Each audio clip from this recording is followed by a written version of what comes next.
and unloaded a revolver into the bed mattress. Only thing that was damaged was personal property. In talking to the victims, the wife and the children who were present, the gun was never directed at them. They weren't in the room. It was just the husband upset and he vented. The officers that responded chose to file a case at large, which is always an option. This was also compounded by the fact that on that particular day, I had two brand new officers, less than a year's service. The supervisor or the senior officer assigned to that shift, that was his particular day off. So they looked in the city ordinance. City ordinance only addresses BB guns and air rifles and that sort of thing. It doesn't address actual firearms. So case was filed at large. There's going to be follow-up on it, and if the DA's office accepts it, there'll be an arrest made at a later time. But in order to help the officers come up with another tool to direct them, what I have done, and I do believe, man, they all have a copy. Okay, so I have submitted changes. At the top of the page, you see our current ordinance. Again, it is one simple paragraph that just talks about air rifles, BB guns, and pellet guns. So what I have expanded, and I did get some guidance out of a city ordinance, or county or parish ordinance, I'm sorry, out of Louisiana and within Texas law, to include, in addition to BB guns, air guns, and pellet guns, the discharge of any type of pistol or rifle, any type of other firearms, including shotguns of any description.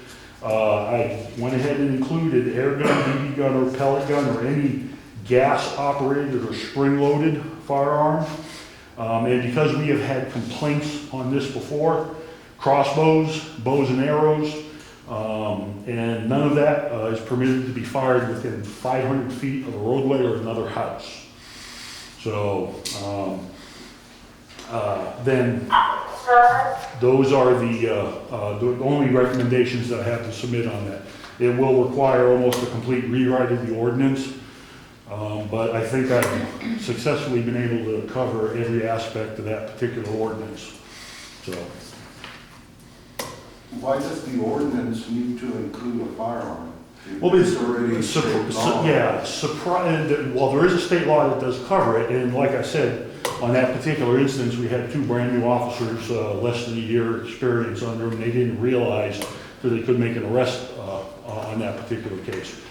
The senior officer assigned to that shift was off, so and they didn't call him, they just made a decision at the time. In doing research, most of the cities in the city of San Antonio and the suburban cities within Bexar County have a similar ordinance that just prohibits the discharge of a firearm within the city limits. So I just expanded upon that to include, as I was directed, to expand our BB gun ordinance. The penalty for that under the state law, is it not a little bit higher than would be a city ordinance? Of course it would be, yes. But we just felt it would be prudent to include this as an ordinance as well. There's a lot of things that weren't addressed, like crossbows. Yeah, I understand those. My only concern was with the handgun, adding it to an air rifle or air gun or a BB gun. Correct. You know, I think the handgun is totally different from all those issues right there. Yeah, and I honestly do believe that had the senior officer or supervisor been on like he had normally would have been on that particular shift, this wouldn't have been an issue and the rest would have been made and it would have been said and done.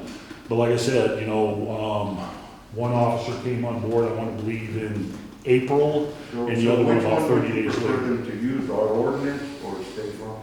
It actually, well, it depends on who you ask. I think state law is easier, carries higher penalties, but I know our municipal court judge always likes us to use the ordinance. So. Well, I get all that. It's just like when we trained before, you know, you don't have to arrest everybody. So, well, that is correct. If this is the way we're going to use it, I'm fine with it. Yes. So we also did use the incident as a training opportunity for all of the officers, especially the newer ones. This isn't a problem with the senior officers, the guys who've been here for a while. But about half of the patrol shift right now is either at or just under a year's time in service, and they're still learning. So that's why we always strive to have a senior officer or a corporal or the sergeant on duty or available. It was just one of those particular type of things where, as much as I would like to work everybody 24/7, 7 days a week, I got to give folks days off. And it just happened to fall late enough in the day where supervisor had just gotten off. The midnight overnight supervisor unavailable because of his day off, and just the way it happened. So. No, I understand that. See, when you consider the drawstring, that's a wrist rocket or one of those things you throw around like Say that? that one more time, Matt? A wrist rocket?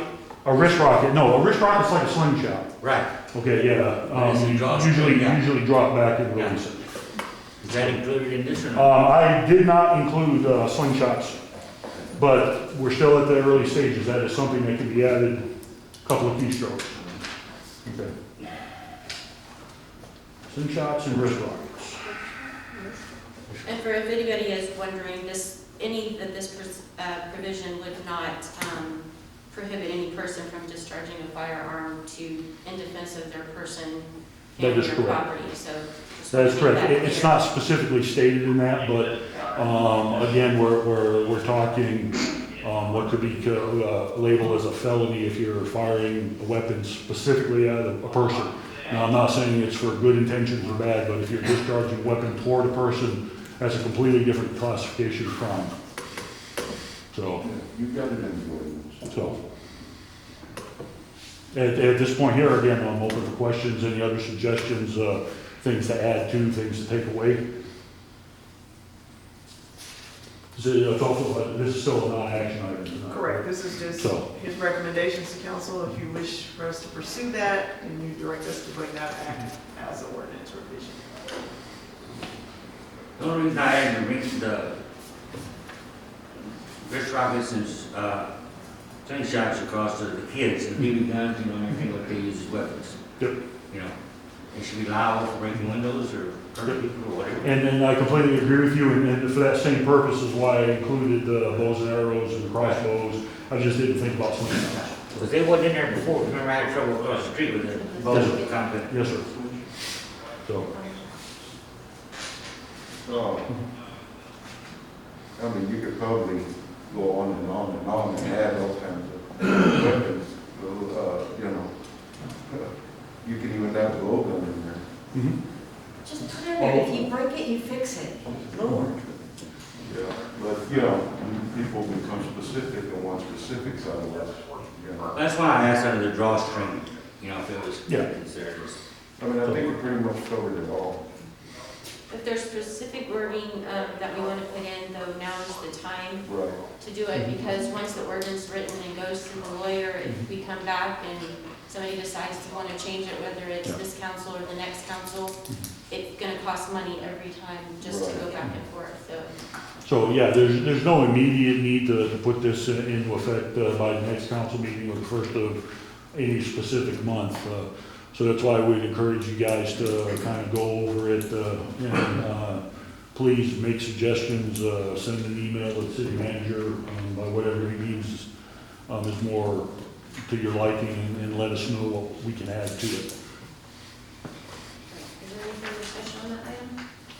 All right, so if anybody has any other additional proposals or has questions, then please get with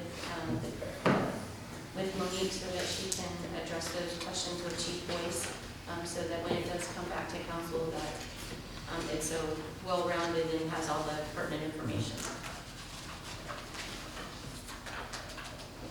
All right, anything else? Your Honor, may I ask the chief a question on this subject?